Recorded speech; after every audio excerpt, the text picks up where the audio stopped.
Boa noite a todas e todos e todes. Estamos hoje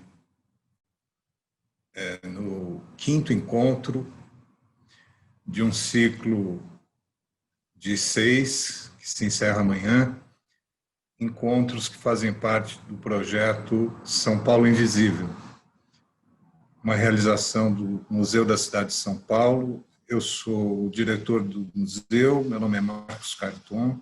É um orgulho muito grande estar hoje aqui apresentando mais uma vez essa mesa de hoje. É um ciclo que cria um novo paradigma de curadoria na ação museológica. Nós estamos atravessando uma fronteira importante, dando um passo, eu diria até, sem aspas, revolucionário, no sentido de criar novas metodologias, novos procedimentos para a ação dos museus. O Museu da Cidade de São Paulo, ele tem que ser da cidade de São Paulo, e esse projeto ele concretiza uma ação participativa com muita potência. Então, eu agradeço muito o trabalho da curadora convidada, Alexandra Matias, que junto com o nosso coordenador do Núcleo de Curadoria do Museu, Henrique Siqueira, desenvolveram esse projeto muito especial, que marca de forma muito vigorosa a intenção do Museu da Cidade de São Paulo de abrir espaço para as memórias e narrativas apagadas num momento tão crítico como estamos vivendo hoje. Esse projeto foi concebido antes da pandemia, mas ganhou uma dimensão, um alcance, uma potência maior diante da situação tão crítica que acentuou a situação de apagamento, de invisibilidade e de desumanização dessa cidade. Então, eu quero agradecer a cada um dos participantes da mesa de hoje. É uma honra tê-los aqui. Infelizmente, o padre Júlio Lancelotti está num compromisso na Prefeitura de São Paulo que ainda não se sabe se ele vai conseguir terminar a tempo de participar. Nós estamos torcendo. E é isso, o Museu da Cidade está dentro dessa guerra das narrativas e criando condições para que as vozes que foram caladas tenham a máxima amplitude, a gente possa avançar muito a partir com o que o museu pode contribuir e tem que contribuir. Então, passo a palavra para a Alexandra, que vai apresentar de forma mais detalhada o que vai acontecer hoje. E então, bem-vindos, boa noite e bom trabalho para nós todos. Alexandra, com você. Boa noite a todos, a todas e todes. Obrigada pela presença de vocês aí do outro lado, assistindo mais uma mesa de conversa, é a nossa quinta mesa de conversa. As Margens do Acesso. Eu gostaria já de antecipar que o padre Júlio Lancelotti, como o Marcos Carton colocou, ele está numa reunião na Prefeitura da cidade de São Paulo, ele está com o nosso link, ele pode entrar a qualquer momento, a gente está torcendo para isso, mas caso não dê, a gente vai pensar numa alternativa para que a gente possa escutar a fala dele ainda, tá bom? Então, eu já coloco aqui, então, essa peculiaridade da nossa mesa de hoje, mas eu gostaria de apresentar os nossos participantes, os nossos convidados, que vão estar aqui expondo as suas ideias e que estão abertos para as nossas indagações, para as questões que a gente vai desenvolver. Então, um pouco a dinâmica da nossa mesa de hoje serão 30 minutos para cada convidado, o Marcelo e a Andréa Paula, e depois das falas a gente abre para os comentários e para as perguntas, tá bom? Então, muito obrigada pela presença de todos. Eu agradeço, Alexandra Matias, agradeço a presença de todas como curadora e aqui agradeço também a equipe que está produzindo aqui o nosso evento. Então, vamos começar com as apresentações. Então, As Margens do Acesso é a nossa mesa de conversa de hoje e nossos participantes são Andréa Paula dos Santos, possui graduação em História, bacharelado em 1994 e licenciatura em 1999 pela Universidade de São Paulo. Mestrado em História Social em 1998, doutorado em História Econômica em 2003 pela Universidade de São Paulo também e pós-doutorado em História da Ciência 2010 no Centro Simão Matias de Estudos em História da Ciência, programa de pós-graduação em História da Ciência da PUC São Paulo. Desde 2010 é professora da Universidade Federal do ABC, ligada ao bacharelado em Ciências e Humanidades, ao bacharelado em Políticas Públicas e ao programa de pós-graduação em Engenharia e Gestão da Inovação. Tem experiência nas áreas de História, Ciências Sociais e Artes, com ênfase em metodologia de pesquisa em História, Ciências Sociais e Artes, Teoria e Filosofia da História, História da Ciência, Arte, Tecnologia e Cultura. Pesquisa sobre diversidades culturais, de gênero, sexuais, étnicas, geracionais, socioeconômicas, junto à produção de conhecimentos científicos no âmbito da história da ciência e junto aos movimentos sociais e culturais, conflitos sociais, identidade e cultura e seus imaginários no espaço urbano e rural e suas tecnologias sociais e culturais no campo dos estudos das performances e da política. Eu vou apresentar também o padre Júlio Lancelotti, porque assim quando ele chegar já está apresentado. Monsenhor Júlio Renato Lancelotti, São Paulo, 27 de dezembro de 1948, é um pedagogo e presbítero católico brasileiro. Monsenhor é pároco da Igreja São Miguel Arcanjo, no bairro da Moca, na cidade de São Paulo.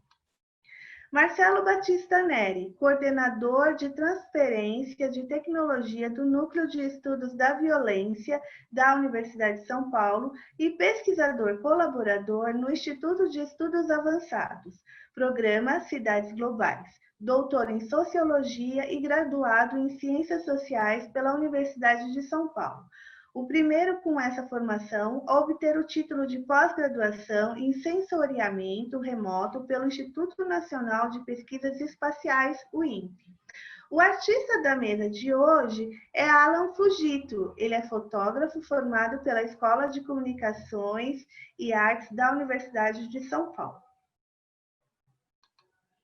Bom, então, ao iniciar a mesa de hoje, eu passo a palavra para Marcelo Batista Neri. Marcelo, bem-vindo, muito obrigada por sua participação e estamos aqui abertos para o início da... Alô, eu fico feliz pelo convite, pela oportunidade de falar com vocês. Eu fiz uma apresentação que eu vou compartilhar agora, e ela tem o intuito de ilustrar as coisas que eu vou falar até o momento. Gostaria de agradecer novamente a todos os envolvidos e a possibilidade de conversar, Alexandra, Andréia. Espero que o Padre Lancelotti se una a nós em breve. Bom, eu acho que é importante falar tanto do que se fala, como quem fala, para que vocês possam julgar se aquilo que eu estou falando é útil ou não para vocês, para que vocês possam observar qual é a perspectiva das coisas que eu falo.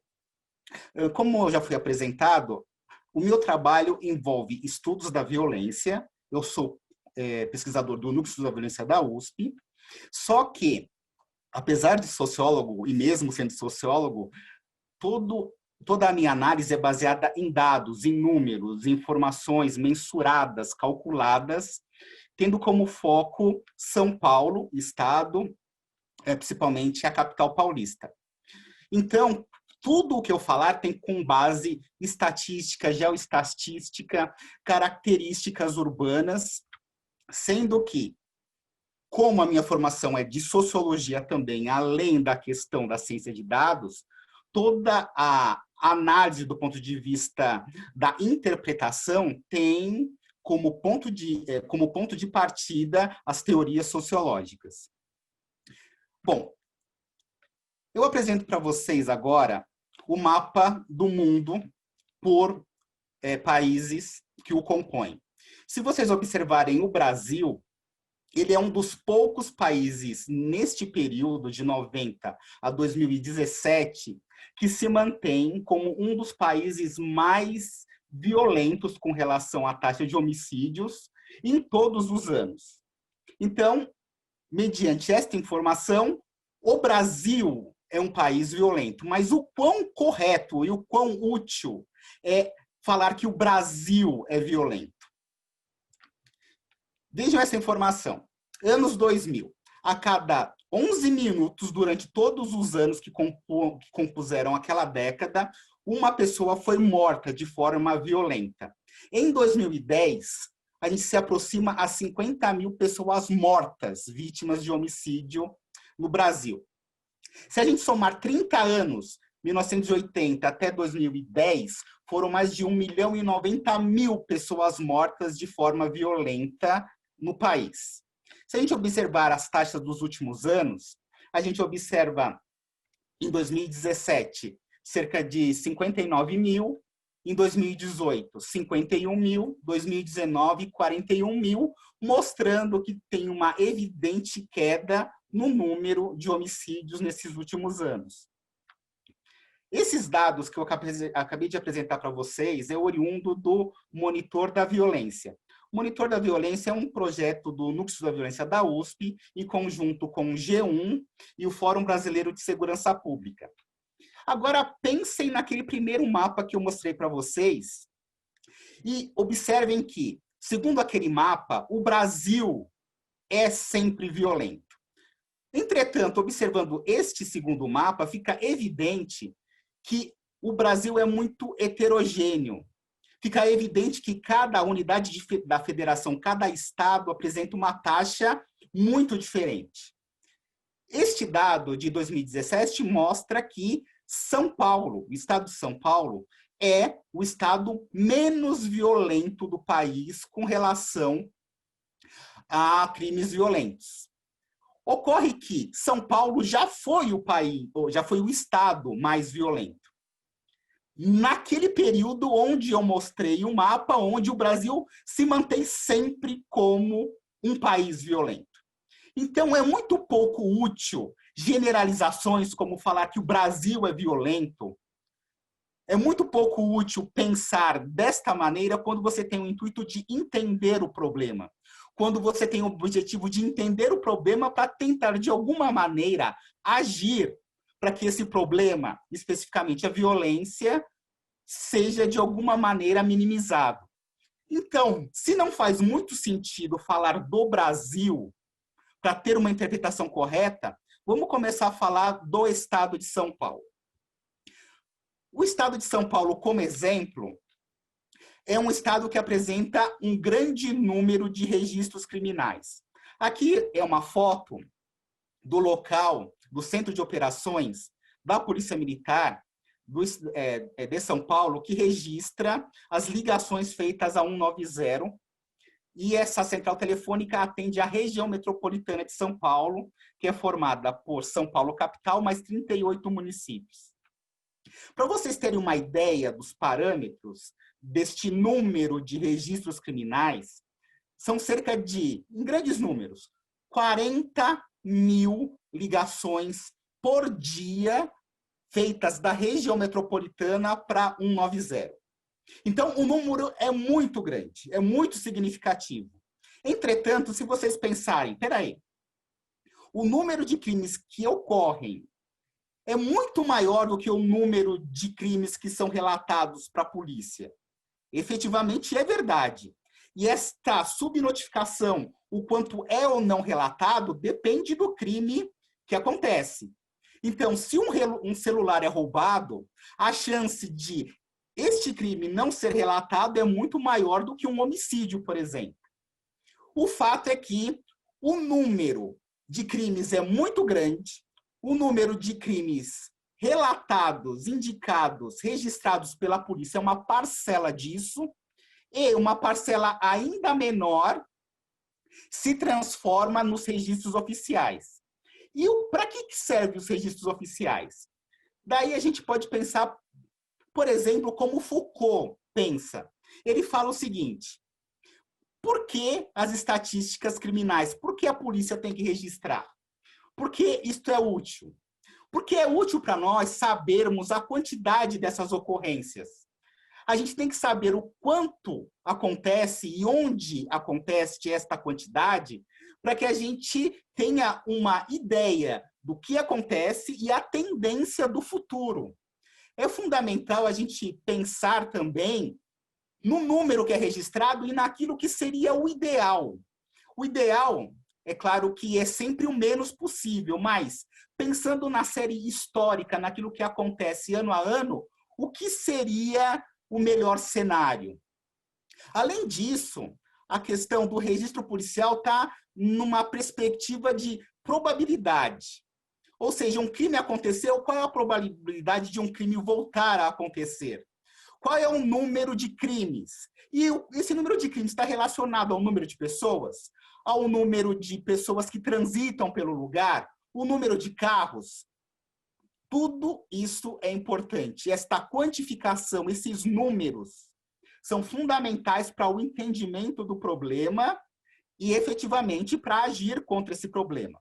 Bom, eu disse que o número de registros feitos pela polícia é grande, mas é apenas uma parcela daquilo que efetivamente acontece, e uma parcela ainda menor é aquilo que efetivamente é registrado como boletim de ocorrência, ou seja, é efetivamente um crime.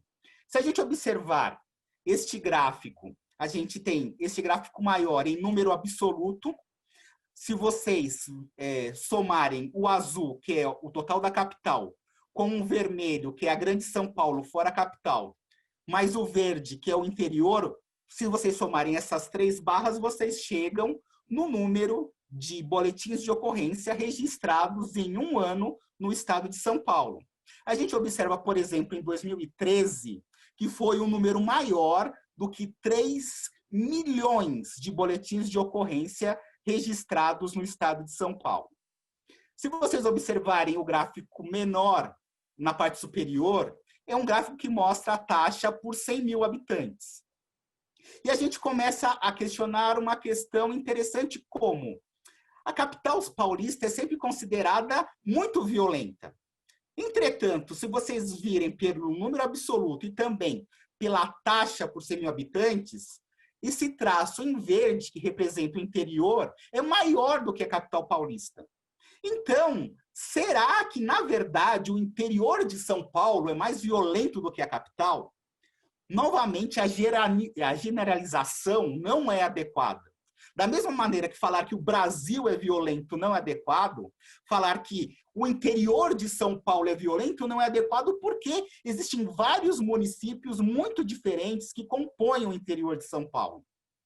Bom, isso aqui é o total de boletins de ocorrência, que é um número muito grande, que mostra que, efetivamente, o número de crimes que acontece em São Paulo é muito significativo, e a gente pode pegar parte desses crimes, porque, como eu disse, a subnotificação, aquilo que é relatado ou não, está relacionado ao tipo de crime, e a gente pega uma parcela que é fundamental, que é o crime contra a pessoa, porque atinge a vida, o direito à vida dos indivíduos. Então, novamente, a gente consegue observar em número absoluto que o crime contra a pessoa é muito grande.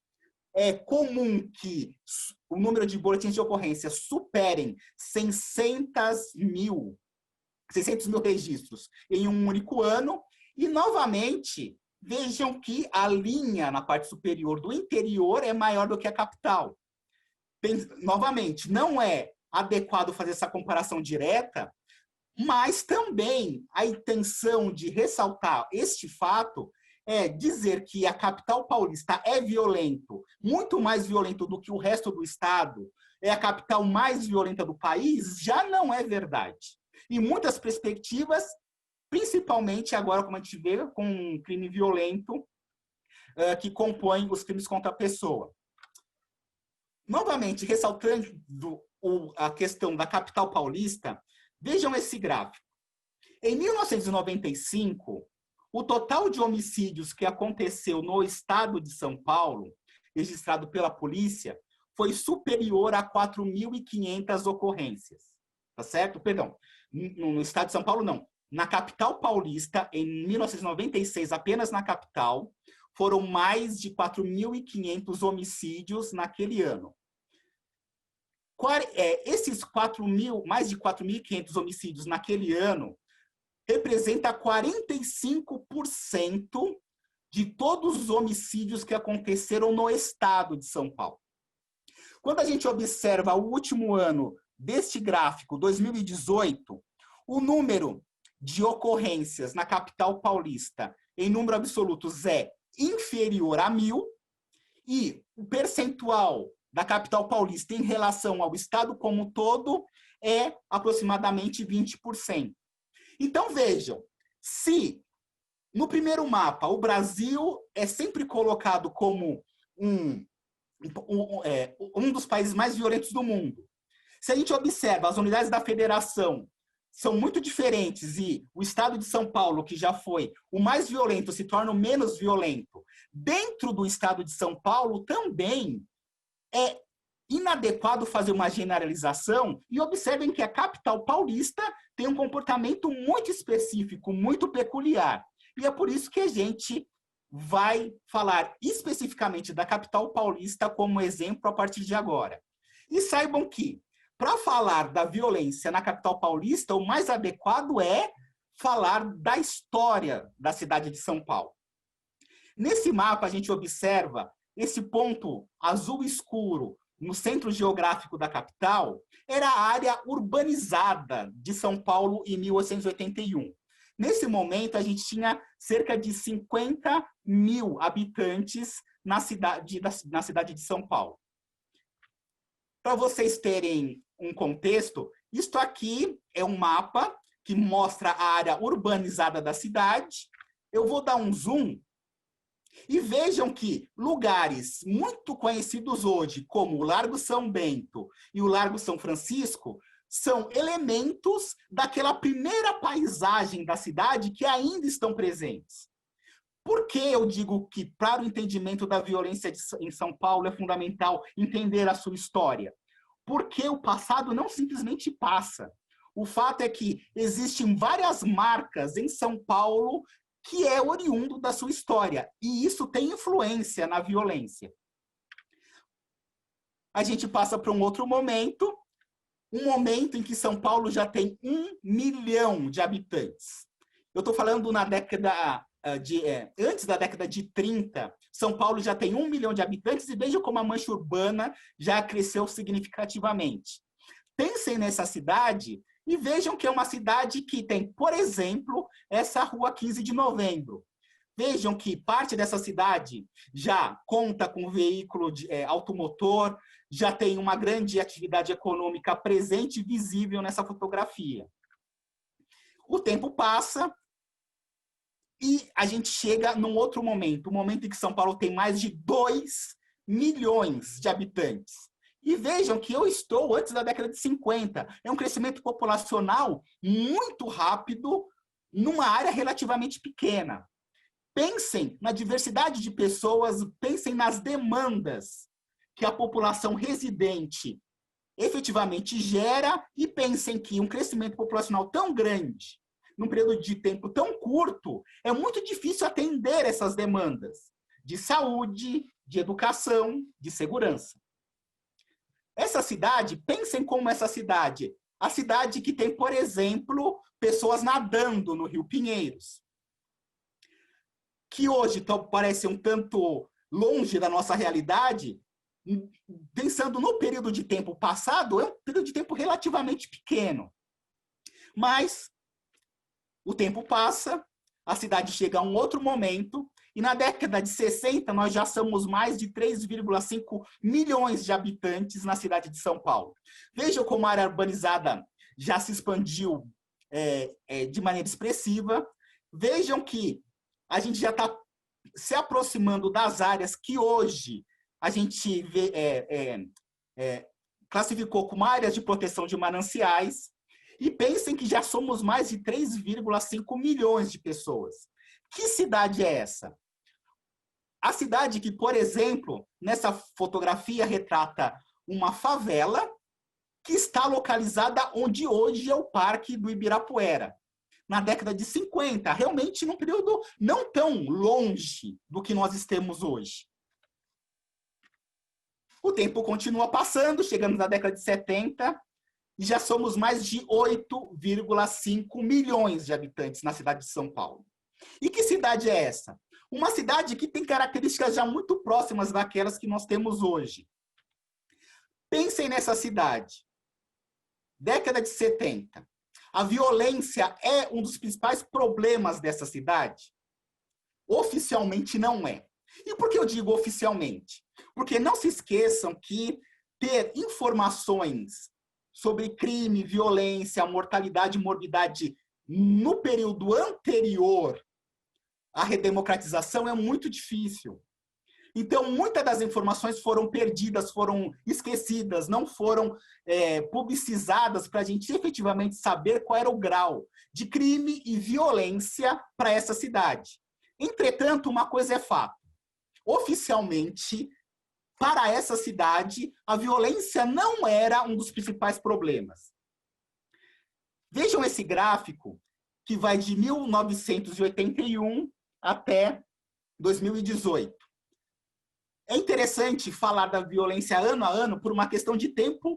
Eu selecionei 3 pontos fundamentais para que vocês entendam a relação da importância entre os números, história, violência, para o entendimento do problema, para efetivamente agir sobre esse problema que é tão grave e tão comum, que é o crime em área urbana na cidade de São Paulo. Bom, vamos falar primeiro deste primeiro ponto, década de 80. Por que esse ponto é importante? Vejam o seguinte, o crime e a relação do crime com aquilo que poderia causá-lo esteve sempre presente no debate público. Isso é um fato. Entretanto, apenas há 40 anos é que o homicídio, o crime violento, o crime urbano passou a ter um estatuto de tema relevante, tanto para acadêmicos como para agentes públicos. Uma coisa é fato, o registro das ocorrências de violência era incomum, era raro, mas a gente, infelizmente, não tem certeza se é porque, efetivamente, não acontecia ou porque o regime autoritário e centralizador não permitiam que esses registros, efetivamente, fossem colocados publicamente. Paulo Sérgio Pinheiro, que é um dos fundadores do Núcleo de Estudos da Violência da USP, fala o seguinte: alguns colegas acreditavam que o Estatuto da Violência não era um tema legitimado pela ciência política, apesar dela estar no âmago do Estado. Isso ele se refere à década de 70, ou seja, para agentes públicos e para acadêmicos, violência sempre esteve no debate, mas não era o principal problema da cidade, oficialmente. Entretanto, vejam esse gráfico. Este gráfico mostra como evoluem as mortes por natureza violenta no Brasil, no estado de São Paulo, na região metropolitana e no município de São Paulo. E vejam que, em meados da década de 70, era menor, mas era muito significativo, sim. Tendo este dado como referência, que é obtidos em cartório, de mortes por natureza violenta, fica evidenciado que, sim, já era um problema antes da década de 70. Mas, oficialmente, não era. A gente passa mais tempo e a gente agora está numa cidade com mais de 10 milhões de habitantes. E se antes era uma cidade que não tinha violência como só problema, agora a violência era, para o senso comum, para todos, o principal problema da cidade de São Paulo. A gente chega, então, em 1999, e por que esse ano é importante? Porque é o ano mais violento da cidade de São Paulo. Vejam esse mapa. É um mapa que mostra a concentração de homicídios em São Paulo em 1999. Este número, que é 52 por 100 mil habitantes, o número global que a gente tem para a cidade. Como a gente interpreta esse mapa? Áreas em branco, nenhum homicídio. Quanto mais vermelho, maior a concentração de homicídios naquele lugar. Vejam o que acontece no decorrer do tempo. Aqui é 99, 2000, 2001, 2002, 2003, 2004. Vejam como efetivamente o mapa mostra a queda no número de homicídios que levou São Paulo, capital, da capital mais violenta do país, a ser hoje a menos violenta do país. Chegamos em 2012, percebam que de 2011 para 2012 teve um salto quebrando essa tendência de queda quase contínua que a gente observa nos mapas. O que aconteceu em 2012? 2012 é importante porque quebra essa série histórica e, se vocês lembrarem, é porque houve um grande conflito entre agentes de segurança e integrantes de organizações criminosas. Grande número de integrantes da facção criminosa de São Paulo, que hoje o PCC tem um monopólio, e os agentes de segurança, tanto policiais civis como militares, morreram em confronto e durante a sua atividade profissional, fora da sua atividade profissional, também policiais foram mortos. Então vejam que também tem grandes marcos que tem que ser levado em consideração, grandes marcos específicos de segurança pública. Falei de 2012, mas eu poderia ter falado, por exemplo, de fatos como o surgimento do PCC em meados da década de 90, poderia lembrar do Carandiru, grandes marcos, efetivamente, que têm que ser lembrados quando vocês pensam na questão da violência em São Paulo. Quando vocês pensam na violência, existem alguns fatores que são sempre importantes serem pensados. Volume populacional. Quantas pessoas tem naquele lugar residindo? Densidade demográfica, pessoas por áreas. Congestionamento, que a gente chama de pessoas por número de domicílios. Esses números são muito importantes porque comumente, não sempre, mas comumente estão relacionados a uma maior ou menor taxa de criminalidade violenta. Característica dos residentes. É muito importante saber qual é a população atingida. Tem violências que atingem especificamente pessoas por seu gênero, por sua idade, por sua etnia, por sua classe social. Existe a questão também da infraestrutura urbana, principalmente a questão de acesso a serviços públicos. E, é claro, outra questão fundamental é a questão do acesso à moradia, principalmente quando você pensa na violência que atinge pessoas em área de exclusão social. Tudo isso é importante, não é uma relação de causa e efeito no sentido de que sempre que a população é grande, por exemplo, vai ter um alto índice de violência. Não tem essa relação necessária e determinante sempre. mas esses fatores são sempre importantes de serem observados. Entretanto, é fundamental lembrar que existem muitos outros fatores que interferem na violência que são muito mais voláteis, ou seja, eles são importantes ou não mediante o lugar e o momento que você observa, e os números são essenciais para revelar essa condição de menor ou menor violência.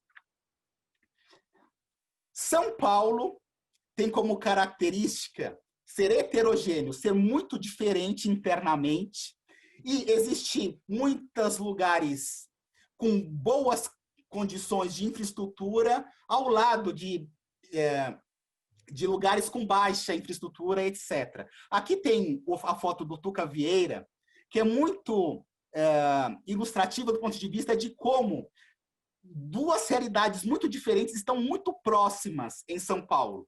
De um lado, um condomínio de alto padrão com quadras de tênis e piscinas, e de outro lado, a segunda maior favela da cidade de São Paulo, Paraisópolis.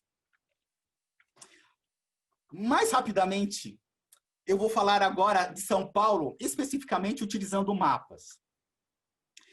Este é um trabalho realizado por mim no Núcleo de Violência da USP, e tem o intuito de mostrar como São Paulo é heterogêneo e como isso é importante para entender a cidade e a violência que acontece nesta cidade. Para fazer esse trabalho, a gente observou aspectos como condição ambiental, condição habitacional, condição de sanitária e de higiene, mobilidade urbana, claro, a questão da violência e o perfil populacional. Alguns dos elementos fundamentais que eu já relatei antes. E vejam que foram encontrados 8 padrões. Chama atenção para essas imagens que aparecem do seu lado direito. Vejam como é visual, como é visível que esses lugares são diferentes. E se esses lugares são diferentes, será que eles têm demandas diferentes? Será que a violência, o crime, a necessidade de cada um desses lugares é diferente? Efetivamente é. E nesse trabalho, a gente consegue revelar isso. O fato de que esta heterogeneidade é possível de ser observada nos números. Os números revelam essa diferença interna que há na cidade de São Paulo. O fato é que a gente pode entender a cidade de várias maneiras. Eu vou dar um exemplo prático da relação entre característica diversa da cidade e violência. Por exemplo, o distrito policial do Capão Redondo é o distrito policial que atinge a área do nosso interesse, que é uma área que faz parte do distrito do Jardim Ângela. No Capão Redondo, nesses distritos policiais, tem 4 padrões urbanos diferentes, lugares muito diferentes entre si. Vou dar o exemplo especificamente para a área periurbana, que é a área rural do Jardim Ângela. Para quem não conhece, o Jardim Ângela é um distrito da zona sul de São Paulo, e ela tem uma história que realmente vale a pena ser lida, ser observada. Por uma questão de tempo, eu só chamo atenção para que esta área do Jardim Ângela que eu vou me referir, antes já foi considerada a Riviera Paulista. Era um lugar onde as pessoas iam para se divertir às margens do lago. E na década de 90, em menos da década de 90, foi considerado um dos lugares mais violentos do mundo pela ONU. Vejam como era esta área em meados da década de 30. O que vocês têm que observar primeiro para entender a violência neste lugar é que a gente passa de uma população de cerca de 4.000 pessoas na década de 50 para mais de 200.000 pessoas já nos anos 2000. O que estou dizendo é que este lugar, isso aqui é uma foto aérea da década de 60, se transforma neste lugar. Isso aqui é o que acontece em 2008. Uma localidade que tem suas especificidades, e uma delas, pensando na área periurbana, ou seja, essa área que ainda tem possibilidade de vocês encontrarem características rurais, vocês observam que, infelizmente, boa parte da população que reside nesse lugar, que é a área de proteção de mananciais, que reside reside irregularmente nessas localidades são uma das populações mais vulneráveis da cidade. Mais vulneráveis também pela questão do crime organizado que interfere diretamente na vida dessas pessoas.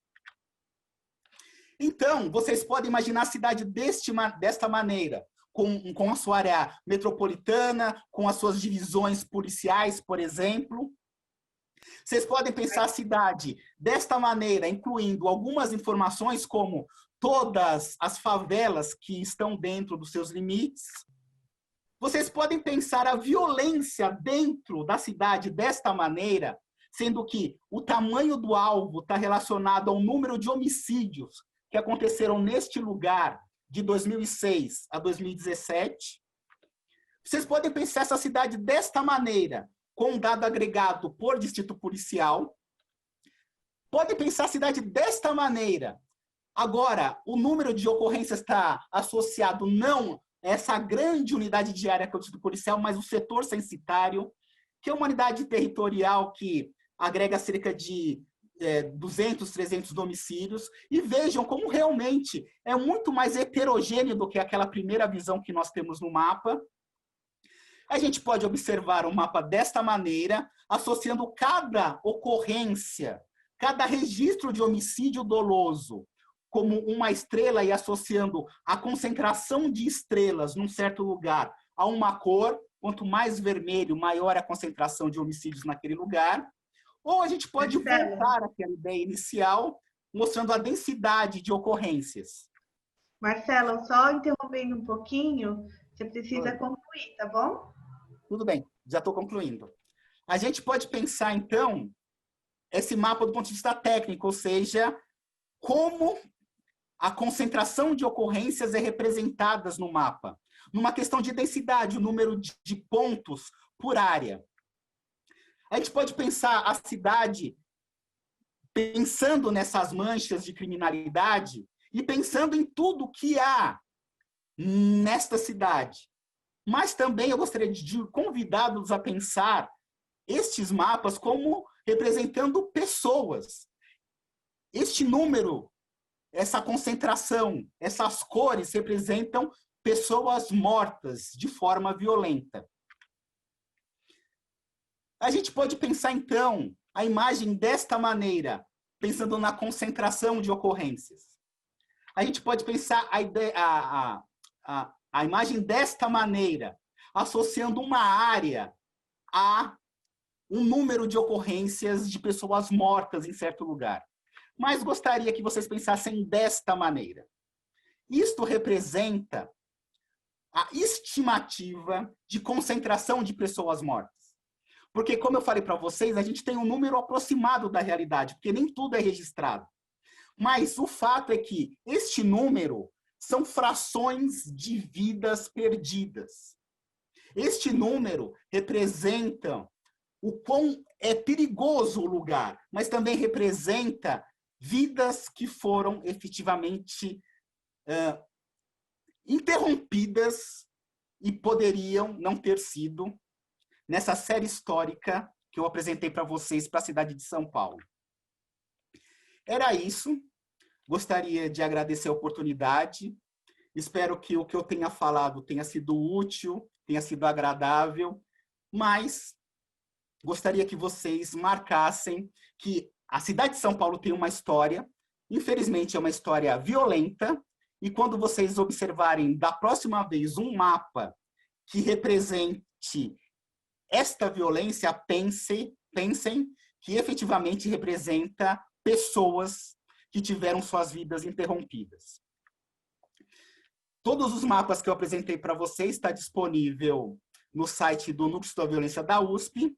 Se vocês acessarem no momento, vocês vão ter acesso não só aos mapas que eu apresentei, mas muitos outros mapas na mesma linha.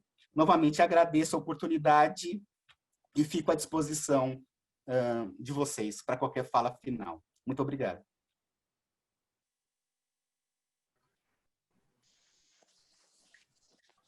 Eu agradeço, Marcelo. Foi uma aula de São Paulo sobre a questão dos números.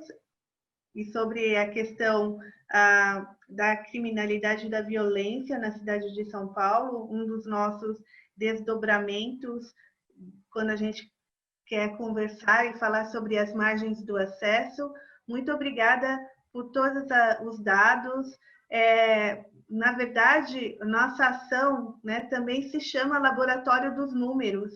Então, todos os dados, você mostrar que os números eles precisam de interpretação mesmo, que é preciso repertório para fazer esse tipo de interpretação e dizer que verdades absolutas não são feitas somente por questões de representações como os mapas ou como os números, mas também com uma interpretação do pesquisador, é muito importante dentro do nosso contexto. Muito obrigada pela aula que você deu, pelas fotos que você mostrou de nossas cidades de São Paulo e sobre as suas reflexões que foram inquietantes. Muito obrigada. A partir deste momento, nós já estamos com o Padre Júlio Lancelot, então ele se une a nós. Eu vou, então, passar a palavra para a Andréa Paula, para que ela possa falar as suas reflexões sobre a questão do acesso, principalmente na educação, e em seguida nós vamos escutar então o Padre Júlio Lancelot, ok?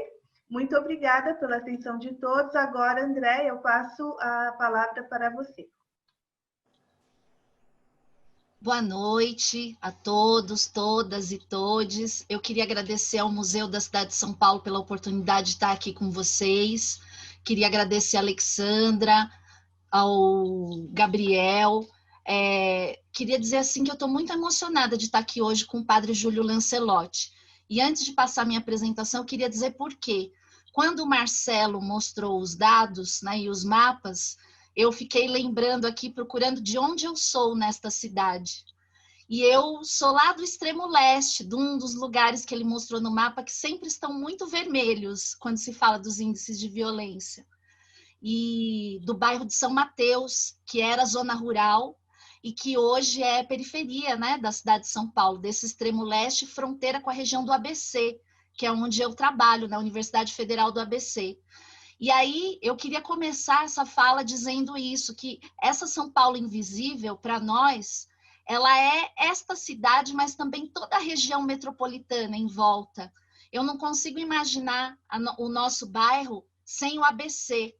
Muitas vezes, né, quando eu era criança, minha avó falava assim, hoje nós vamos para a cidade. A gente não sabia se a gente ia para o centro de São Paulo ou para o centro de Santo André ou de São Bernardo, porque a cidade era fora de onde nós estávamos.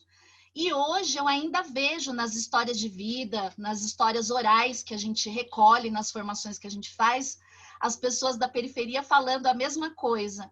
Hoje eu vou para a cidade, eu vou trabalhar lá na cidade. E a cidade não é a periferia, a cidade não é onde a gente está. Então eu queria começar essa fala colocando essa história e queria lembrar nessa história também, essa cidade, esses bairros, e a gente fazer parte da cidade tem muito a ver com o trabalho feito pelo Padre Júlio. Né? Lá onde eu cresci, nasci na periferia de São Paulo, graças às comunidades eclesiais de base, às pastorais, pastoral da criança, pastoral do menor, pastoral carcerária, todas as pastorais, pastoral da terra. Então, o nosso bairro ele foi se tornando parte da cidade por causa do trabalho feito dessas pastorais junto aos movimentos sociais, principalmente os movimentos sociais de mulheres. E essas mulheres são esquecidas nos números, sabe? Elas são esquecidas da história. Eu cresci em meio a essas mulheres. Eu cresci vendo minha mãe, minhas tias, minhas vizinhas lutando por um ticket de leite, se organizando nas pastorais da criança para conseguir a farinha, lá que dava para as crianças consideradas subnutridas, vendo toda a ação ali da Igreja Católica, junto com os movimentos sociais, principalmente composto por mulheres, nessa periferia. O movimento de saúde foi totalmente construído pelas mulheres, e não existem ainda pesquisas e dados sobre isso. É muito importante a gente dizer isso. Graças às mulheres que hoje você tem educação infantil nas periferias, porque elas lutaram por creches, elas iam atrás de ter um posto de saúde na periferia. E elas faziam muitas vezes essa ação de casa em casa, preventiva e tudo mais, Quais são os dados que nós temos sobre isso? Eu aqui hoje venho convocar as pessoas que sensibilizem por essa informação histórica a fazer pesquisas, a ouvir essas mulheres. Muitas delas ainda estão vivas, outras já faleceram, por exemplo, né? Então eu fico muito emocionada aqui porque eu sei que se não fosse a contribuição desses movimentos, eu não teria podido continuar os meus estudos, por exemplo, e ser uma pessoa que hoje trabalha na universidade pública. Então, essa São Paulo invisível ainda está por ser dita, e ela não está aqui na minha apresentação dos dados que eu trouxe. Fica esse buraco para a gente pensar como falar dessas histórias, né? Como falar da construção de toda uma malha urbana, desde o asfalto, o saneamento, a água, que a gente apanhava água na mina, no riozinho, do lado de casa.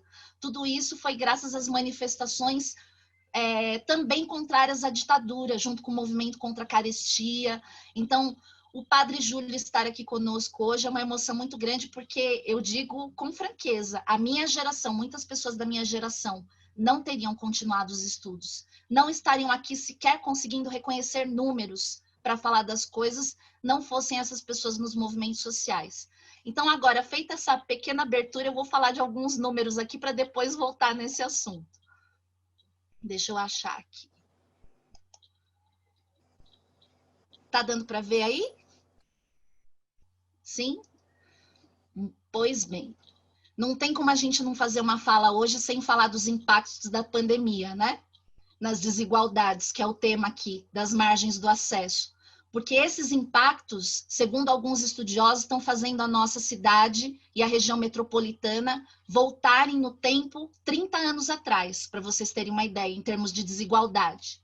Então, é importante a gente colocar esses dados aí.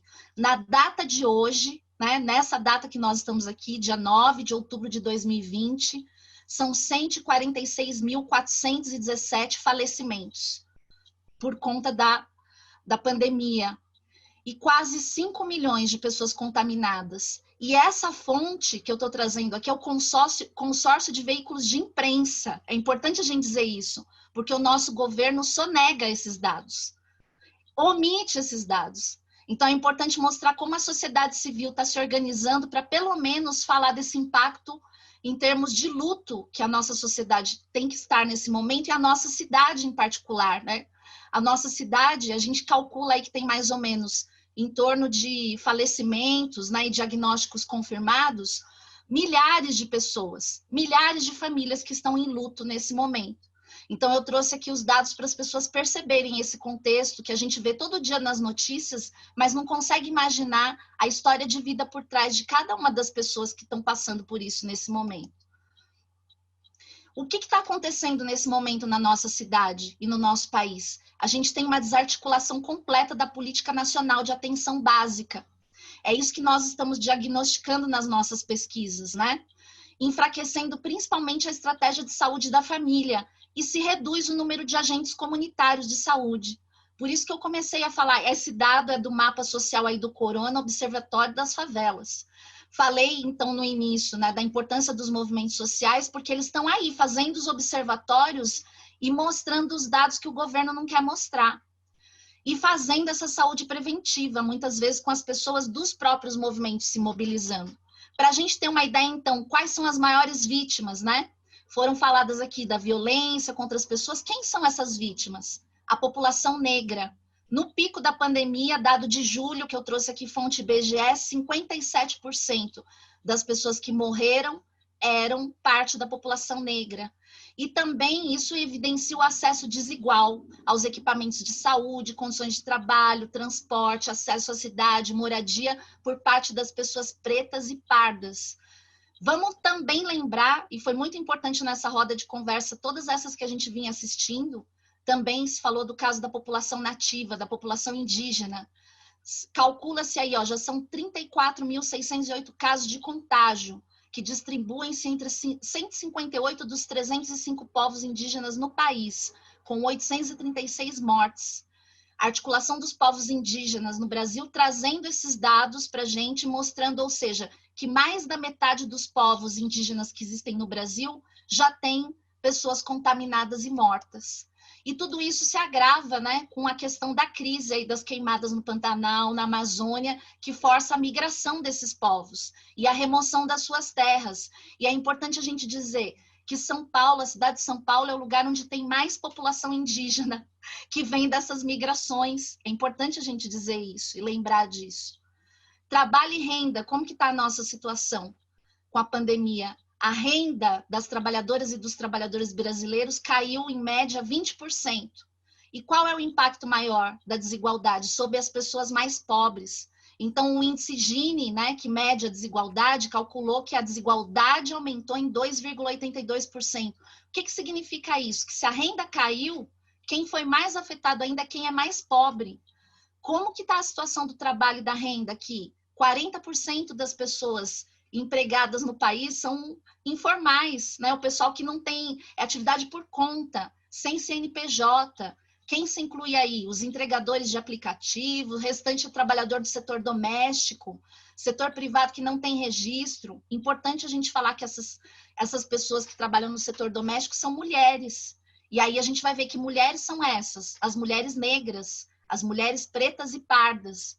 E eu, como uma mulher socialmente reconhecida como branca, não posso deixar de vir aqui do meu privilégio, né, do alto do meu privilégio, sempre mostrar quem são essas pessoas vítimas de violência.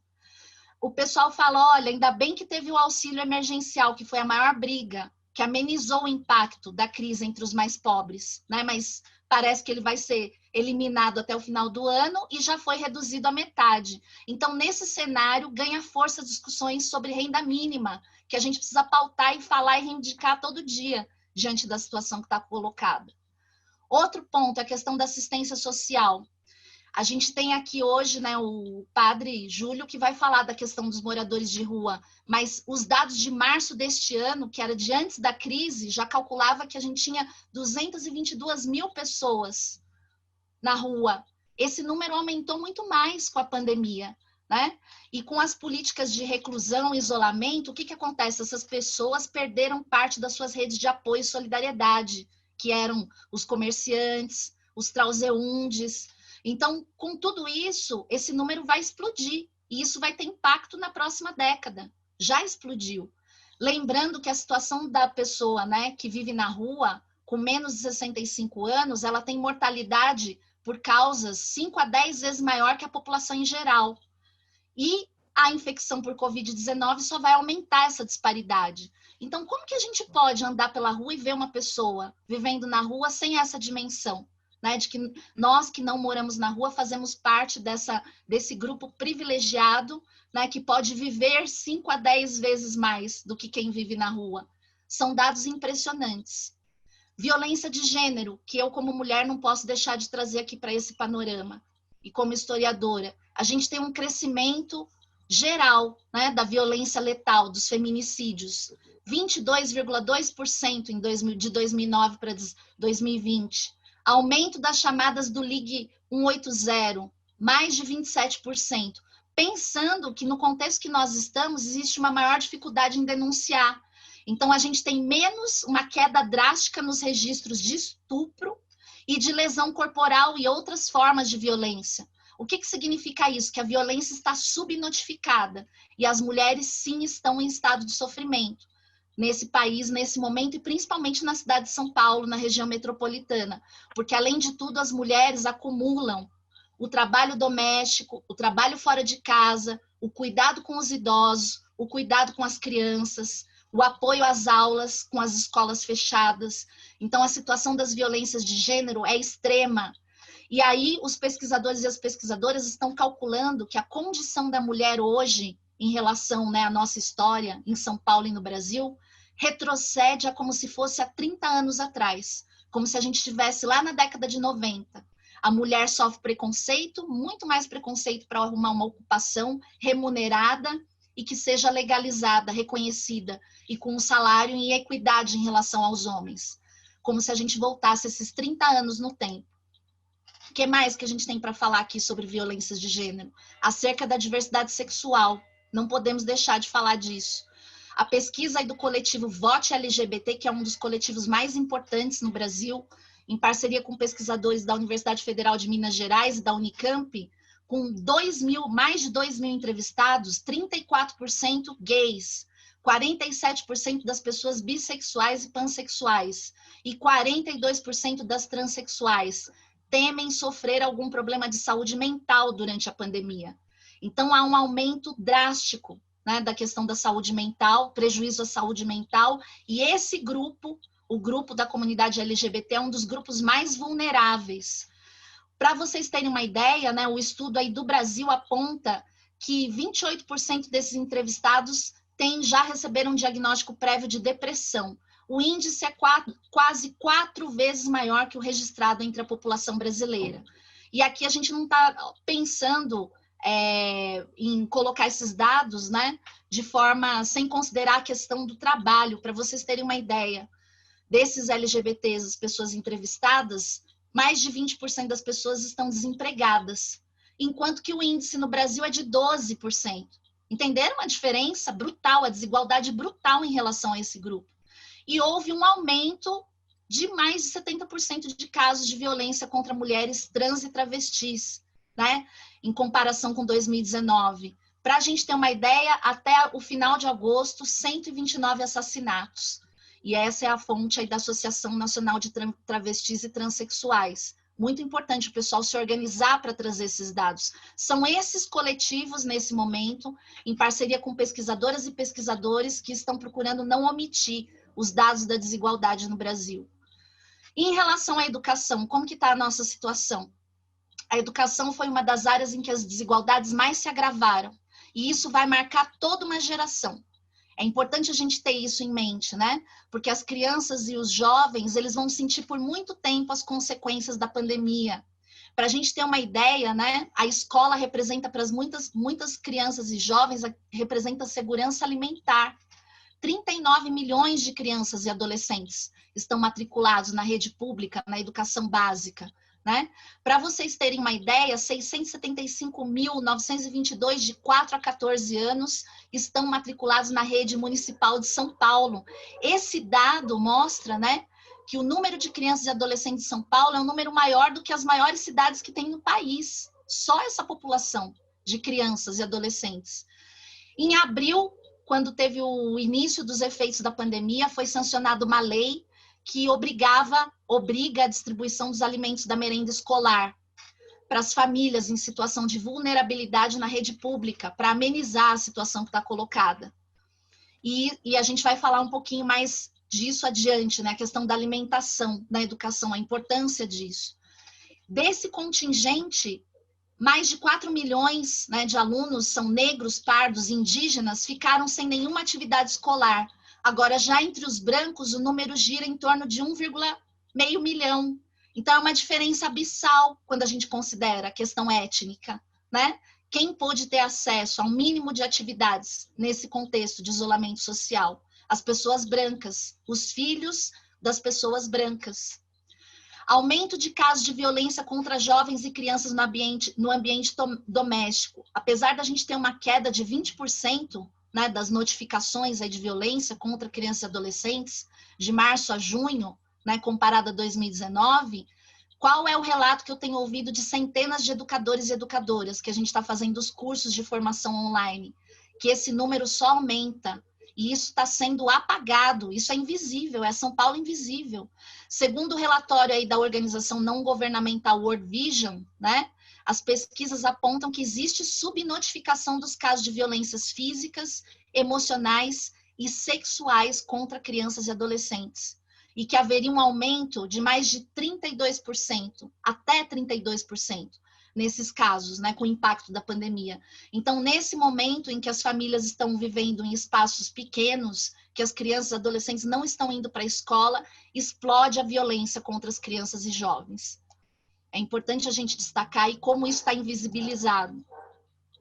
Ainda no campo da educação, para a gente pensar aqui, nós teremos que pensar o retorno, né, às atividades escolares, que é um dos temas mais tratados aí nas campanhas políticas, nas discussões que estão acontecendo, mas depois de todos esses dados que eu apresentei aqui, sejam atividades remotas ou presenciais, elas têm que ser planejadas de forma multidisciplinar, com contribuição da área da saúde e da assistência social, Porque o problema não vai ser mais o conteúdo que a criança vai aprender na escola. São todas essas marcas que envolvem evasão, desigualdade, acesso ao mundo do trabalho muito cedo, por conta da miséria, a fome, violência sexual. Então, como um educador, uma educadora vai entrar numa sala de aula, receber os alunos, né, ou continuar dando atividade online, ignorando todas essas questões da São Paulo invisível, né, que estão ocorrendo com crianças e jovens. É importante a gente dizer que há um baixo índice de inclusão digital. Nós estamos aqui, né, nesses momentos privilegiados, tendo acesso à videoconferência, podendo se comunicar dessa forma.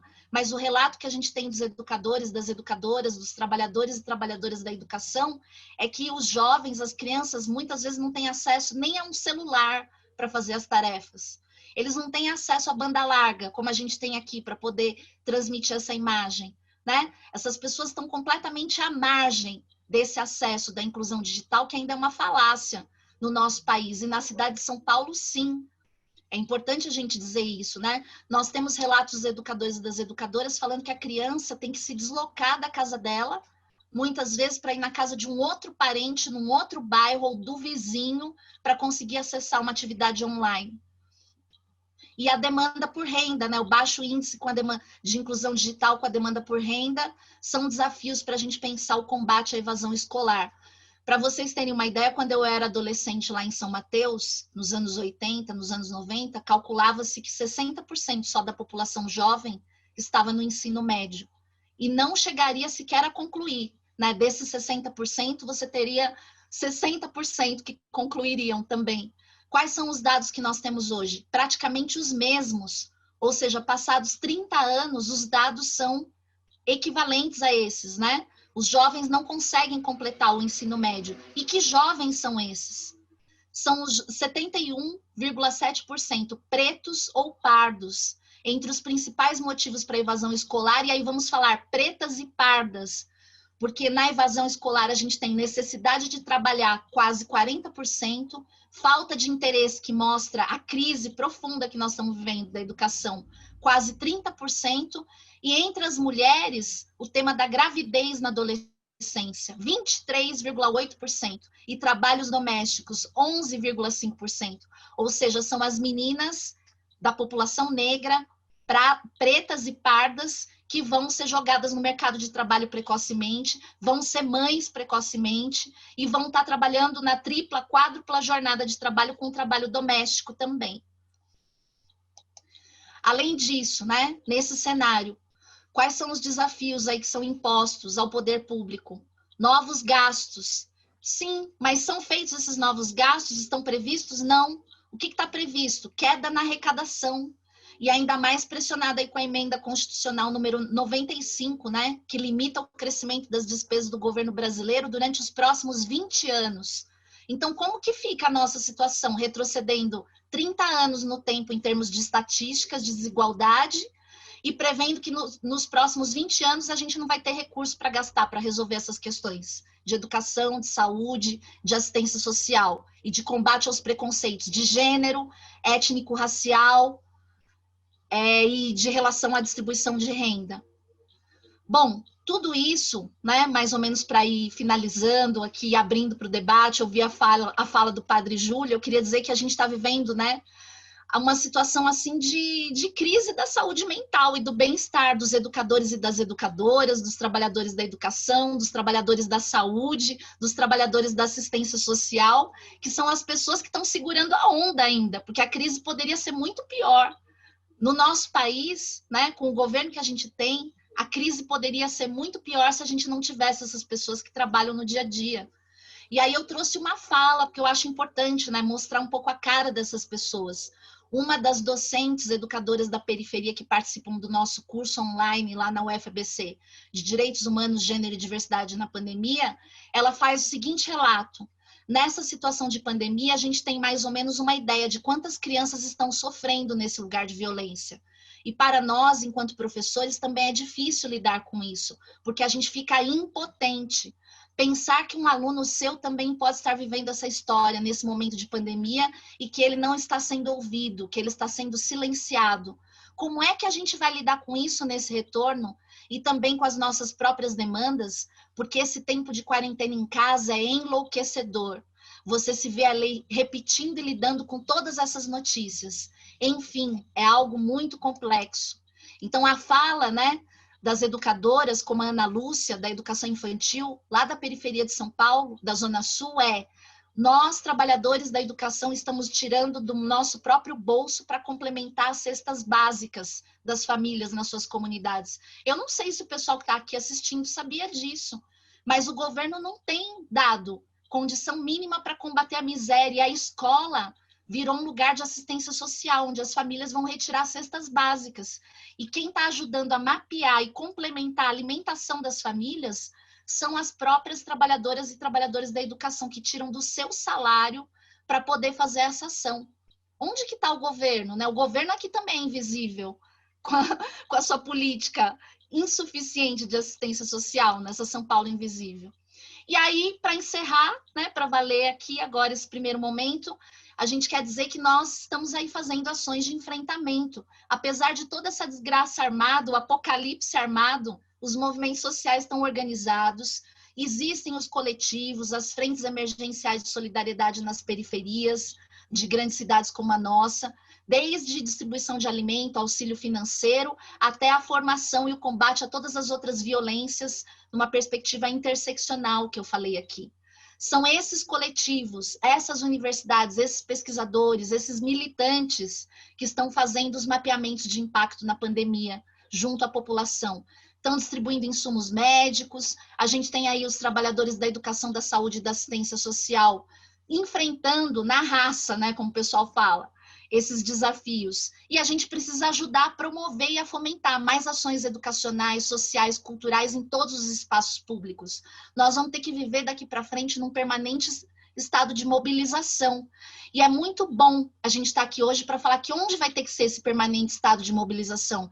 Nas escolas, nas áreas de lazer, nos parques, nos museus, como o museu, né, da cidade de São Paulo está fazendo aqui, transformar esses espaços em local de convívio e de discussão e de enfrentamento, de construção de redes de apoio mútuo, para que as pessoas possam fazer projetos em comum, se organizar e serem atendidas por tudo isso. Então, para encerrar fazendo uma propaganda, a gente tem essa nossa plataforma digital plural na UFABC, que tem esses cursos, né? Todos esses dados a gente reúne com mais de 5.000 pessoas que estão ali participando, e todos esses dados que eu trouxe aqui partem de uma visão de interseccionalidade, que a responsável por esse conceito é a Kimberly Crenshaw, mulher negra, feminista, ativista da área do direito dos Estados Unidos, que faz com que a gente sobreponha esses vários marcadores sociais de gênero, socioeconômico, étnico-racial, para compreender as violências num caleidoscópio de complexidades e fazer políticas públicas para atacar especificamente os problemas que massacram e oprimem grupos que são mais vulneráveis nesse momento, principalmente as mulheres indígenas e as mulheres negras. Então, eu agradeço aí quem quiser participar, ajudar a gente a fazer esses levantamentos, contar suas histórias, é só ir lá na nossa plataforma, fica aí o nosso contato para vocês. Muito obrigada.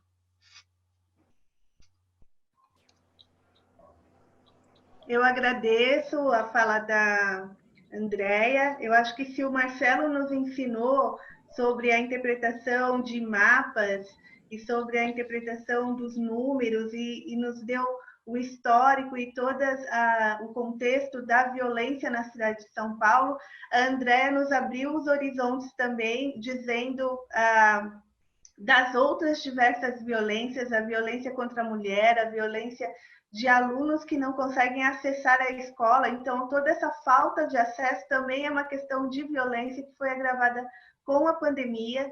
Então, a gente aqui só está abrindo espaços e colocando questões que é essa falta de acesso, essas pessoas que não conseguem ter acesso aos aparelhos institucionais ou da cidade de São Paulo. Então, muito obrigada, Andréia, por esse panorama que você trouxe, por esses números expressivos e ainda por cima trouxe alguns contextos de resolução destes trabalhos e de organização da sociedade civil. Aqui, então, eu passo a palavra para o padre Júlio Lancelot. Nós estamos esperando a sua fala. Muito obrigada por aceitar o nosso convite e por nos dar a oportunidade de escutar sobre a sua vivência, a sua experiência na cidade de São Paulo. Padre Júlio, agora a fala está com o senhor, fique à vontade.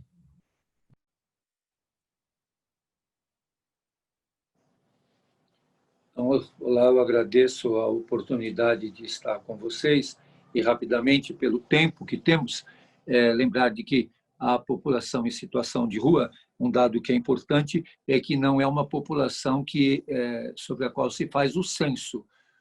Esse ano teríamos o censo do IBGE, que foi adiado por causa da pandemia, mas o IBGE não faz o recenseamento da população em situação de rua, por ser uma população que não tem domicílio. São feitas pesquisas específicas, censos específicos da população em situação de rua. Como já foi dito, o IPEA considera que o Brasil tenha 220 mil pessoas em situação de rua, mas sabemos que esse número é uma pandemia. O último censo apontava em 3 anos um aumento de 53% da população em situação de rua, embora o dado do censo esteja aquém da realidade, apontando em São Paulo 25 mil pessoas pelas ruas da cidade. Mas sabemos, por outros dados que são levantados, que essa população na cidade de São Paulo é de mais de 30 mil pessoas. Basta olhar a cidade, olhar o centro de São Paulo e mesmo as periferias para perceber que onde antes o número da população de rua era grande, hoje é inexistente. E onde era inexistente, hoje já se percebe o quanto dessa população está nas ruas da nossa cidade. E hoje já são grupos familiares, há mulheres com crianças, há casais, muitos grupos familiares estão pelas ruas. Aumenta também a presença de grupos LGBTQIA+, pelas ruas da cidade. O número de mulheres trans que estão em situação de rua é bastante grande também, significativo, o que exigiria respostas específicas para uma população tão heterogênea, para uma população que aumenta e que dispara. Muitas vezes vemos que as respostas são clássicas, são sempre as mesmas, como os centros de acolhida, que é um nome moderno que se deu para os albergues. Eu sempre digo que dos primeiros albergues de São Paulo, da década de 20 a 40, até hoje, a única novidade que esses albergues têm, chamados hoje de centros de acolhida, é que hoje tem tomada para ligar carregador do celular. O resto é tudo do mesmo jeito. Horário para entrar, horário para sair, horário para dormir, horário para comer, horário para tomar banho, tudo tutelado. Essa é uma grande questão que a população em situação de rua sofre, das chamadas, entre aspas, políticas públicas. Sempre são políticas de tutela e de perpetuação da situação de descarte. Então, é uma população que, nesse sistema neoliberal, é uma população descartada. Isto é, não há uma política de encarte. Nós usamos muito uma expressão que não passa de uma figura de linguagem que é políticas inclusivas. Não tem política inclusiva, isso não existe. A população está descartada e fica descartada porque é a lógica desse sistema. Esse sistema não permite. É o que nós vemos acontecer com a população negra, vemos com a população empobrecida, com a população sem terra, com a população indígena, com os grupos específicos de mulheres negras, dos encarcerados. Imagine se existe política inclusiva para quem está está detento, quem está encarcerado e que depois, saindo do cárcere, se der uma sorte de sair, o que existe que possa se chamar de política inclusiva? Inclusive, alguns conceitos eu, na velhice, não gosto de usar mais. Um deles é inclusão, porque o conceito que até o Papa Francisco usa agora é o descarte. As pessoas são descartadas. Você imagina um copo descartado, uma fralda descartável. Tudo aquilo que é descartável não tem jeito mais, não se encaixa mais no sistema que nós vivemos. Então, é uma situação dramática e acho que já foi apontado uma questão que nós percebemos muito, é a questão do sofrimento mental. A população que está na rua é uma população bastante heterogênea, não dá para ter sempre as mesmas respostas e o poder público acaba dando, também outra palavra que eu não gosto é essa de poder, mas acaba dando as respostas que são sempre as mesmas. São poucas e grandes, quando nós precisamos de muitas e pequenas respostas, como a questão da alocação social, porque a população de rua sofre terrivelmente a falta de moradia, a falta de trabalho, a falta de saúde, de lazer, de cultura. É uma população que está descartada, inclusive, do convívio. Quem é que quer conviver com eles? Quem convive com a população de rua? Às vezes, nossos movimentos sociais são movimentos com aqueles que se organizam. Aqueles que têm mais dificuldade de organização acabam perecendo, acabam ficando pelo caminho. Isso é uma questão que os nossos movimentos sociais devem pensar muito. Os mais pobres, os mais descartados, chegam nos nossos movimentos, são envolvidos nos nossos movimentos. Os nossos movimentos são só de pessoas que participam de luta, que participam de, como o povo diz, eu vou lá no ato porque eu vou ganhar um ponto. Eu cansei de ver pessoas do povo, os mais pobres, os mais simples, indo em manifestações para ganhar um ponto lá no movimento. Então, nós temos que retomar toda uma questão da educação popular, de clarear para o povo o que é que nós estamos vivendo. Eu fico espantado de ver quanta gente nessa cidade ainda defende a ditadura, ainda defende o regime militar, ainda defende... Eu vi hoje um nordestino dizendo: eu estou aqui desde não sei quando e eu tenho minha casa, meu carro, tá, essa gente que está na rua, tudo vagabundo, eu colocaria tudo no navio, no alto mar e soltaria tudo para nadar. Só quem chegasse a nado na terra teria uma chance. Isso é o povo falando. É o nosso povo mais simples fala isso. Justifica a pena de morte. Então, eu fico pensando muito como é que nós estamos vivenciando uma convivência com o povo mais sofrido, mais simples, para superar e buscar uma libertação. Eu gosto muito do pensamento da Simone de Beauvoir, quando ela diz: os oprimidos não teriam tanta força se não tivessem cúmplices entre os opressores, não tivessem cúmplices entre os oprimidos. E como diz o Paulo Freire, de que a cabeça do oprimido muitas vezes é a hospedaria do opressor.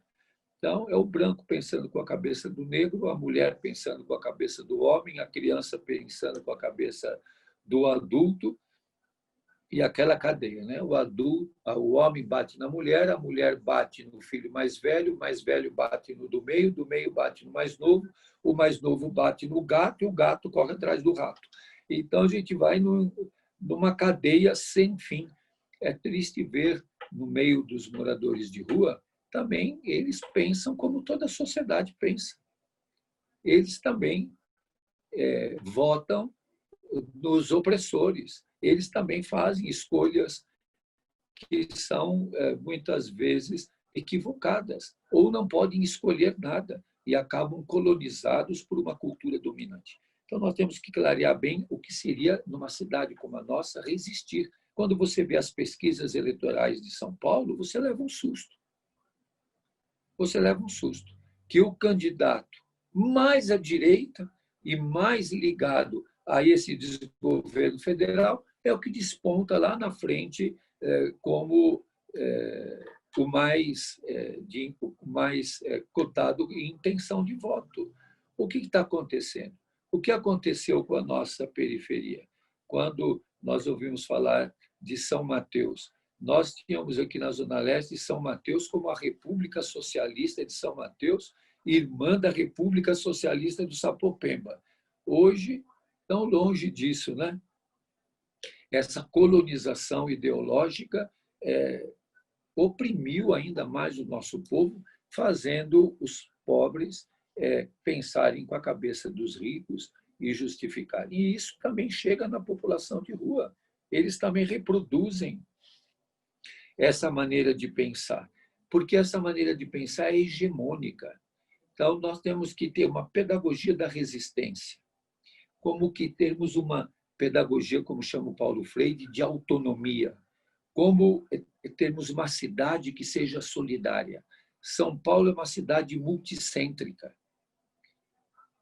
Eu sei quando a nossa amiga lembrou a questão de ir na cidade, né? A cidade que hoje também é marcada pela periferia do centro, porque a pobreza no centro da cidade hoje é gritante. Mas é uma cidade multicêntrica. São Mateus hoje é um centro, a Brasilândia é outro centro. Perus é como se fosse uma cidade independente. Se você pensar o que é hoje Itaquera, São Miguel, Itaim, isso sem pensarmos lá no Itaim Bibi e no Murumbi, são como que lugares independentes. Você é capaz de morar em São Paulo a vida inteira e nunca ter ido na cidade de Tiradentes. Você pode morar em São Paulo e ter nascido aqui há 70 anos e nunca ter ido no Jardim São Luís. Você pode morar em São Paulo a vida inteira e não saber onde é o Minhocão, como há pouco tempo alguém do governo disse que não sabia onde era o Minhocão. E assim você pode viver em São Paulo sem perceber. Se você mora lá em Pinheiros e frequenta os barzinhos de Chalma, você nunca vai saber o que é uma quebrada do Sapopemba. Você nunca vai saber onde é o Jardim Grimaldi, nem o Jardim Sinhá. Você nunca vai saber onde é a Fazenda da Juta. Então, é uma cidade que não se conhece. São Paulo é uma cidade que não se conhece. E é uma cidade que elege alguns bodes expiatórios.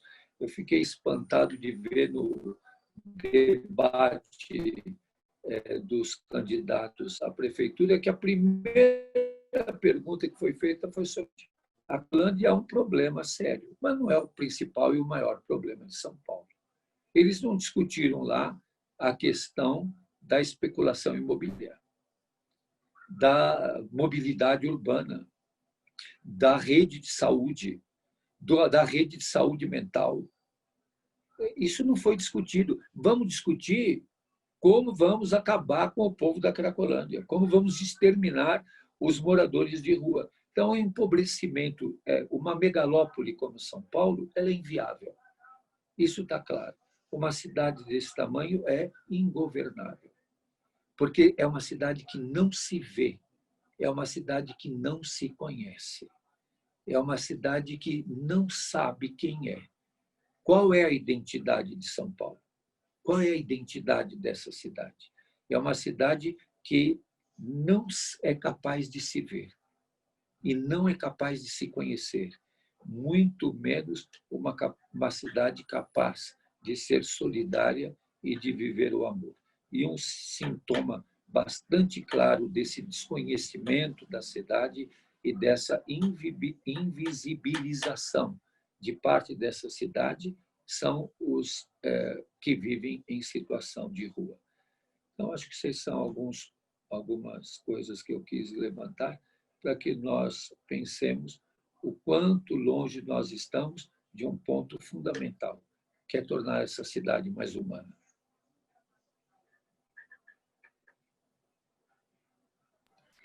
Obrigada, Padre Júlio Lancelot. Eu acho que essa noite a gente está levantando muitas questões para reflexão. São muitos problemas a cidade de São Paulo, a questão da violência, da historicidade da violência, a questão da população de rua, a questão da invisibilidade de todos os tipos de violência que a Andréia levantou, a questão de gênero, a questão da opção, da questão sexual, de todas essas questões que envolvem o invisibilizar mesmo habitantes que têm o mesmo direito à vida na cidade de São Paulo. Então, eu acho que essa noite a gente levantou muitas questões, a gente, por um tempo limitado, a gente não tem condições de discutir todos os desdobramentos das questões que estão envolvidas. Eu vou aqui chamar o Gabriel para saber se a gente tem algum comentário, alguma pergunta para os nossos convidados, mas que hoje realmente é um ponto de reflexão, são diversos pontos de reflexão e questões inquietantes que envolvem a ocupação da cidade de São Paulo, a economia da cidade de São Paulo, o sistema imerso, capitalista, que a cidade de São Paulo está colocada, e as questões das políticas públicas que são inexistentes, e também um governo que realmente é de direita e que realmente tem uma ideologia que, como o padre Júlio lançou, é uma questão de você ter mesmo o oprimido do lado do opressor. Então, Gabriel, nós temos algum comentário, alguma dúvida? Nós temos vários, primeiro todos elogiando todas as falas ao Marcelo, a Andréia, a Paula. Os comentários são emocionados e agradecendo pelas falas e pela noite de hoje. A gente tem para o Marcelo uma pergunta que veio da Tissa. Marcelo, a que se deve a diminuição retratada na apresentação que você fez dos homicídios e da violência na cidade de São Paulo? Bom, isso é uma coisa que os acadêmicos ainda estão discutindo, agradeço pela pergunta, e não tem uma resposta simples. O fato é que houve um conjunto de ações e ações efetivas que acabaram contribuindo com essa queda.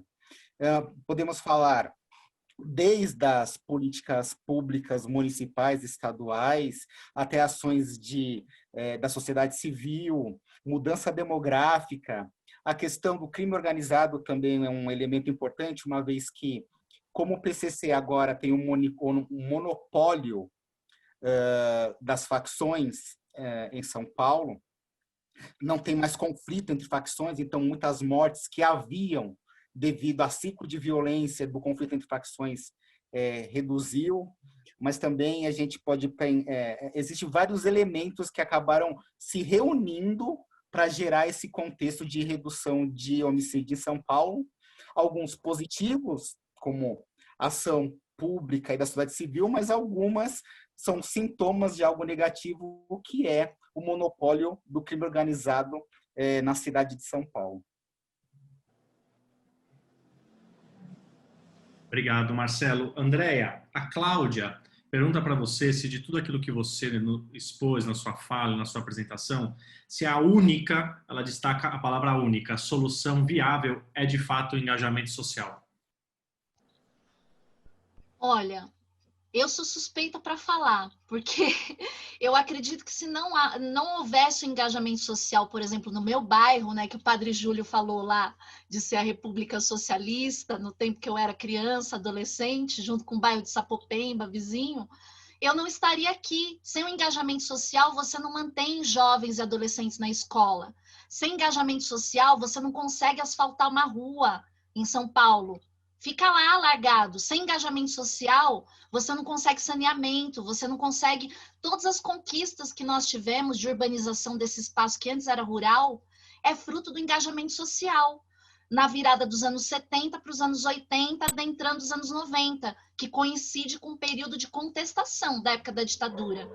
Particularmente quando a gente fala da violência contra a população negra, né, e contra a população LGBT e contra as mulheres, sem engajamento social, no momento histórico que nós vivemos, nós somos as descartáveis, aquilo que o padre Júlio falou. Quem é a população descartável? São essas pessoas que são consideradas inferiores.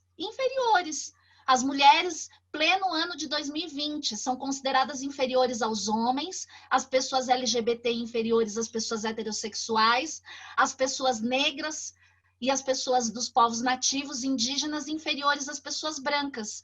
Como que a gente vai enfrentar tudo isso? Eu não diria que é a única, mas eu vejo como se não a mais importante saída. Essas pessoas precisam se organizar. Essas pessoas precisam estar profundamente organizadas para defender os direitos que foram conquistados com muita luta, né, e consagrados lá na Constituição de 1988, e que estão sendo retirados. Alguns nem sequer chegaram a ser implantados. Mas para chegar naquela Constituição de 1988, foi ampla mobilização lá na periferia onde eu nasci e cresci. Foram milhares de reuniões, foram abaixo-assinados, foram marchas, greves dos trabalhadores do ABC. Então, as pessoas têm que ter um pouco da memória, né, dessa história de mobilização de São Paulo. Né? São Paulo, na minha opinião, sem os movimentos sociais, seria pior do que é. Né? Hoje são os movimentos sociais na periferia que garantem o mínimo de cidadania e de consciência da sua humanidade para as pessoas que são mais fragilizadas, principalmente a população negra jovem que sofre um genocídio. Então, nós, né, os socialmente reconhecidos como brancos, né, eu, uma mulher branca aqui falando, não posso deixar de estar ao lado, né, atrás dessas pessoas que têm que protagonizar, e elas só vão conseguir se organizando. Né? O poder público no Brasil, que é um país que vem de um processo de colonização, né, é um poder público que é coronelista, que é patriarcal, que é historicamente beneficiando os privilegiados, ele não vai ceder mediante organização, mediante engajamento das populações. Então, apesar de eu reconhecer, né, o que o padre Júlio disse aqui, que nós vivemos numa sociedade muito, muito conservadora e que mesmo os mais humildes e os que sofrem mais têm uma mentalidade muitas vezes ao lado do opressor, eu só consigo dizer que na minha própria pele, em tudo que eu vejo e documento e pesquiso em São Paulo, só há uma libertação quando a gente consegue se organizar coletivamente. E dentro dessas coletividades, sermos respeitados como indivíduos também. Então, eu diria que a gente tem que se engajar. Cada um tem que procurar a sua turma, né? O pessoal fala, procura a sua turma, se envolve aí de apoiar os movimentos, de participar das ações de solidariedade, de conhecer melhor a nossa cidade, de tecer essas redes de apoio mútuo, porque sem isso a situação vai ficar pior do que está. Então, a gente está aqui para fomentar isso, com certeza. Sociedade civil organizada. Obrigado, Andréia. Padre Júlio, há uma pergunta aqui para o senhor, que é o seguinte, que se você ainda tem esperança que é possível São Paulo se tornar uma cidade mais humana, mesmo frente a essa onda conservadora que a gente vem enfrentando nos últimos anos, o senhor vê algum tipo de mudança na opinião pública quanto a isso? Olha, nós não podemos achar que isso vai acontecer instantaneamente. Isso é um processo histórico que passa, como já foi dito, pela organização de grupos, por coletivos, mas passa pelo conflito, passa pelas tensões, passa pela resistência, passa pela insistência e pela persistência. Nós não podemos perder a noção histórica. Nós fazemos parte de uma luta, e não de uma luta saudosista, mas de uma luta de enfrentamento e de resistência. A cidade convive ao mesmo tempo com a humanização e a desumanização. É que, às vezes, a desumanização acaba sendo majoritária e dando mais visibilidade. Mas há muita gente tecendo bem, há muitas redes de solidariedade. Nós não podemos ter medo do contraste, do confronto e do conflito. E a nossa esperança nasce de pisar na terra, de pisar no barro, de ter que enfrentar as balas, as bombas e as armas de choque. Não podemos ter medo de gritar, de falar, de reivindicar e de buscar aquilo que nos faz viver. E nós temos que ser solidários uns movimentos com os outros. Embora cada movimento tenha sua especificidade, eu não tenho que ser mulher para defender a luta das mulheres. Eu não tenho que ser negro para denunciar o genocídio da juventude negra. Eu não preciso ser da comunidade LGBTQIA+, para lutar contra todo tipo de homofobia. Eu tenho que enfrentar com todos os grupos e apoiar a luta indígena, apoiar a luta do sem terra, apoiar a luta que é um conflito. Eu não vou ver essa cidade ser melhor. Isso é uma luta histórica, mas eu vou lutar para que isso aconteça. E quero que aqueles que virão continuem lutando também. Então, a gente tem que ter esperança. Mesmo que esteja escuro, a gente tem que enxergar a luz que vai chegar.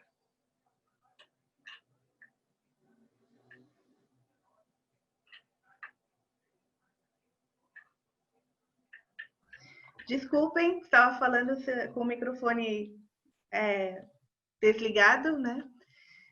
Muito obrigada a todos os nossos convidados. Eu acho que essa noite foi muito importante, foi bastante emocionante para todos nós. Essa roda de conversa levantou as dificuldades que todas as populações, de todos os habitantes da cidade de São Paulo, o quanto essas populações, historicamente invisibilizadas, têm problemas para acessar as condições dentro de uma cidade de São Paulo, numa cidade como São Paulo. Eu gostaria muito de agradecer a todos. Eu sou Alexandra, eu sou historiadora, eu sou de Guarulhos, periférica, uma mulher negra, e que tem espaço agora no Museu da Cidade para discutir temas que foram difíceis a minha vida inteira. Então, eu quero agradecer o desdobramento, as inquietações, as reflexões que vieram aqui. E eu acho que a gente está num caminho porque a gente está discutindo a história da cidade de São Paulo sem encobertar nenhum detalhe, falando claramente sobre todas as questões difíceis, como a ditadura, como as questões urbanas, como a questão da pouca infraestrutura da urbanização da cidade de São Paulo, as questões que descartam pessoas, a essa economia, essa política que realmente vê pessoas como descartáveis. Nós não estamos evitando o conflito, pelo contrário, o conflito é a motivação para as nossas discussões e para a nossa inquietação. Muito obrigada a todos os meus convidados de hoje, Padre Júlio Lancelot, Andréa Paula, Marcelo Neri, a toda a equipe que fez essa noite de hoje, a produção, muito obrigada. Amanhã é nossa última mesa, é uma mesa que vai falar sobre as memórias apagadas das cidades de São Paulo. É uma mesa que também é bastante difícil, porque nós vamos levantar os monumentos históricos e dizer por que esses monumentos foram apagados ou foram reafirmados. Muito obrigada a todos, muito obrigada a quem está assistindo. Um beijo a todos e até a próxima.